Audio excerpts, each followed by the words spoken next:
Qutqatmas, блядь. Yes, but I don't have Sit your down. Қуалап барып салдым. 2 соткаларын алып қойдым ақы. Бір екеуі қашып кетті. Where is my document? I'll walk you there. I'll walk you there. I'm Kazakh, bro. Your address is 23. Got it? Who I am? I'm Kazakh. Give me your phone. Oh.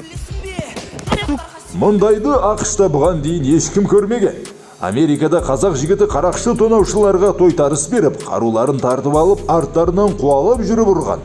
Екеуі қашып үлгерсе, біреуін ұстап алып тонаушының өзін тонап тастаған. Бұл батырдың аты жөні Олжас Қалдыбаев. Олжас Кентау қаласының тұрғыны. Еске сала кетсек, Кентау деген ұмытып қалсаңыздар Түркістан облысында. Жасы 24-те. 15 күн бұрын ақштың Майами қаласында оқуға келген. Бұрын мұнайгаз саласында жұмыс істедім. Қазіргі уақытта ақшта оқимын. Майами қаласындамын, дейді ол. Бұл оқиға қалай болғанын айта кетсек. Олжастың телефон алып сататын хоббиі бар. Америкаға келгесінде осы іспен айналысып жүрген. Сайт арқылы iPhone 13-тің $200 сатылатынын білгесін, байланысқа шығып айтылған мекенжайға келген.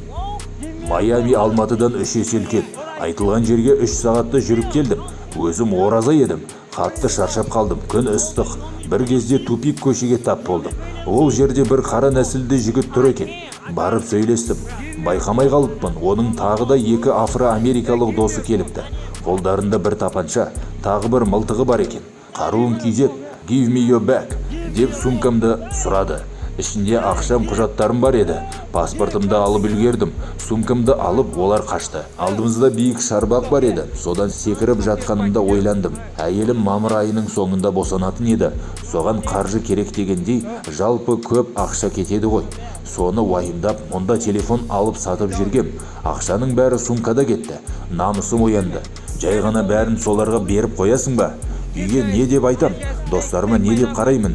Деген ой келді. Біреуінің тісін сындырып қаруларын тартып алдым. Осы ойдан кейін кейіпкеріміз олардың ізіне түскен. Бірін аңдып жүріп ұстап алған. Байқамай тұрғанда жүгіріп барып, алдымен қаруын жұлып алдым. Басынан қарумен ұрып құлаттым. Құлаған кезде оның iPhone 13 телефоны менің ақшамның бір бөлігі алған екен. Сол түсіп қалды. Мен оларды алып жатқан кезде ол қашып үлгерді. Ізінен қуып барып ұстап алдым. Сол кезден бастап видео түсірдім. Одан аты жөні қайда тұратынын сұрадым, дейді ол. Дәл осы уақытта бұлар төбелесіп жатқан жердің қасындағы үйден ақш азаматы шыққан. Отандасымыз оған тез арада полиция шақыруды өтінді. Қара нәсілді жігітті отырғызып қойдым. Полиция қызметкерлерін күтіп отырдық. Дәл осы кезде бұзақы жігіттің 2 досы оны құтқару үшін қайтып келіпті. Мен оларды байқамай қалдым. Тұтқиылдан арт жағымнан шабуыл жасады. Бірі толықтау екен. Сол мені итеріп құлатты. Тұрып жатқанда тапаншаммен маңдайымнан ұрды, дейді Олжас. Кейіпкеріміз осы жайтты абдырамай қабылдаған. Қатты соққыдан есін жоғалтпай, жылдам жағдайда өз бақылауына алған. Бокс осындайда көмек береді. Үшеуінде ұрдым. Бірінің ұрып тісін сындырдым. Сол кезде қолым жарақаттанды. Бір жігіт жағымнан соққы алған еді. Қайтып жақындамай қойды. Тапаншасы барының қолын қайырып, бүйрегінің денсаулығын сынап көру үшін 1-2 соққы бердім. Тапаншаны тартып алдым. Содан кейін олар қашып кетті. Тапанша мен тағы бір қару және азын аулақ ақшаны iPhone 13 телефоны менде қалды, дейді ол. Полиция қызметкерлері де дер кезінде келген. 6 көлікпен бір тік ұшақ тез арада бұзақыларды іздей бастаған. Полиция қызметкерлері қатты таңғалды. Орысша білетін қызметкерлерді алып келді. Ол біздің Майамиде мұндай жағдай бұрын болмаған. Не деген жүрегі бар жігітсің. Қазірдің өзінде бүкіл полиция арасында аңызсың. Бәрі сен туралы әлі 20 жыл айтатын болады, дейді. Сөйтсем Майамиде тапанша күйзегендерге қарсыласпайды екен. Ешқандай қарсылық көрсетпей бәрін бере салады екен. Себебі атыс шабыстан бұл жерде көп адам қайтыс болады. Атып кетеді деп тонаушылардан қорқады екен, дейді отандасымыз. Олар мекен жайымды біледі, кек алуға келеді ме деп қауіптенемін.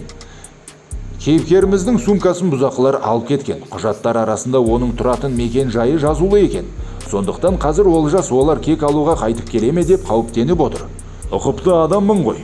Құжаттарым жоғалып кеткен жағдайда тауып алсаңдар осындай мекенжайға әкеліп беріңдер, өтініш, деп жазып қойған едім. Енді олар менің қай жерде тұратынымды біледі. Сондықтан елшіліктен мені қорғауды өтінемін, дейді Олжас Қалдыбай.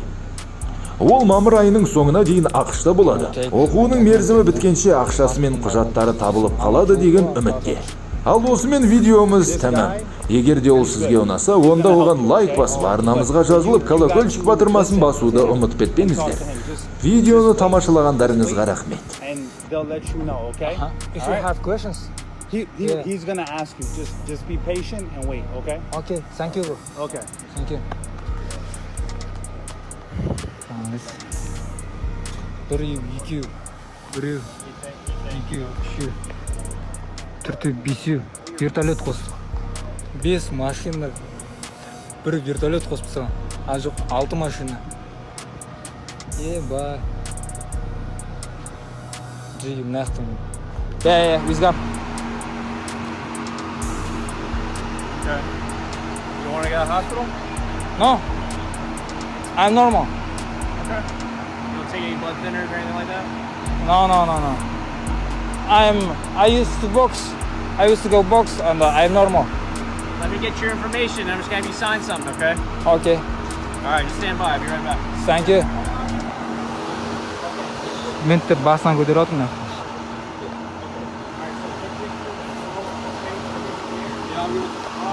you going? Are you going with him or not? No, you can't go. You can't go. We're gonna have to let you go.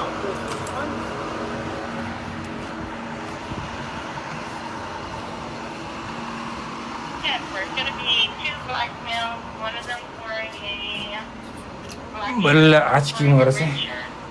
Заебись очкиң еді. Those are your glasses? It's okay. Leave them there. Leave them there. It's my glasses, sir. I know. Just leave them there. Listen, come over here. Can I take this? Yo, listen, relax. It's mine. You're not going anywhere. Okay. Ну, что мне говорит?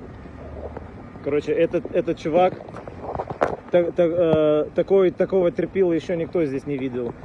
Подбежал, автомат забрал, пистолет забрал, прибил там 3, одного совсем там зубы выбил, кровь повсюду. Тут все офигели, такого никто здесь не видел в Америке. Окей, Казахстан, да. Короче, кеше мылтықпен алып қойып төбелес жүріп, бүгін тамақ істеп жүрсің ғой, білмегенде.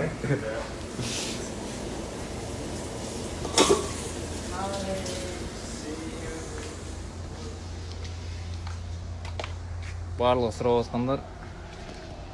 Жағдайым жақсы, Аллаға шүкір.